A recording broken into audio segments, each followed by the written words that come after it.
اعوذ باللہ من الشیطان الرجیم بسم اللہ الرحمن الرحیم۔ شروع خدا کا نام لے کر جو بڑا ہی مہربان نہایت رحم کرنے والا ہے۔ السلام علیکم ورحمۃ اللہ وبرکاتہ۔ تمام سامعین کو ہمارے چینل کی طرف سے خوش آمدید۔ مجھے امید ہے کہ آپ سب لوگ خیریت سے ہوں گے۔ ناظرین، آج کا جو وظیفہ میں آپ کی خدمت میں لے کر حاضر ہوئی ہوں وہ دشمن سے تحفظ کے لیے ہے۔ دوستو، وظیفہ بتانے سے پہلے میری آپ لوگوں سے چھوٹی سی درخواست ہے کہ آپ میری اس ویڈیو کو لائک کریں اور اپنے دوستوں کے ساتھ شیئر ضرور کریں، اور شیئر آپ لوگوں نے اس نیت کے ساتھ کرنا ہے کہ یہ ویڈیو آپ لوگوں کے لیے صدقہ جاریہ اور ایصال ثواب کا ذریعہ بنے گی۔ دوستو، ہو سکتا ہے کہ آپ کے ایک شیئر کرنے کی وجہ سے کسی انسان کی بہت بڑی پریشانی اور مشکل حل ہو جائے، اور اس کا ثواب آپ کو بھی ملے گا۔ آخر میں آپ کو دشمن سے تحفظ کے لیے ایک انتہائی قوی عمل میں آپ کو آج بتاؤں گی جو ہر موقع پر آپ کے کام آ سکتا ہے۔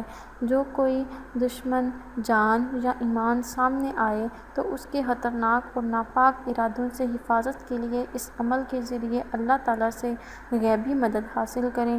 آپ نے ہر نماز کے بعد اول و آخر درود ابراہیمی کے ساتھ آپ نے سورہ قل اعوذ برب الفلق 7 مرتبہ پڑھنے کا معمول بنا لیں۔ اگر کوئی دشمن سامنے آ جائے تو آپ نے ایک دعا ہے، اس کو پڑھ کر دور ہی سے ہلکے سے اشارے کے ساتھ پھونک مار دیا کریں۔ جو آپ نے دعا پڑھنی ہے وہ کچھ اس طرح سے ہے: اللہم انا نجعلک فی نحورہم ونعوذ بک من شرورہم۔ اس دعا کو آپ نے پڑھنے کے بعد دور ہی سے اشارے سے اس پہ پھونک مار دیں۔ دشمن کے شر سے حفاظت کے لیے یہ بہت ہی مجرب عمل ہے۔ دل میں دشمن کا تصور کر کے بھی آپ پھونک مار سکتے ہیں اگر وہ دشمن آپ کے سامنے موجود نہیں ہے۔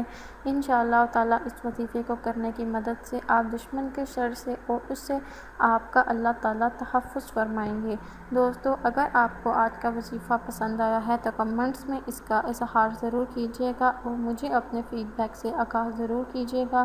میری اللہ پاک سے دعا ہے کہ اللہ پاک آپ سب کو صحت و تندرستی اور حلال رزق عطا فرمائیں اور ہدایت پانے والوں میں شامل فرمائیں۔ انشاءاللہ تعالیٰ آپ سے پھر ملاقات ہوگی بہت جلد ایک نئے وظیفے میں، ایک نئی ویڈیو کے ساتھ۔ مجھے اجازت دیجیے۔ اللہ حافظ۔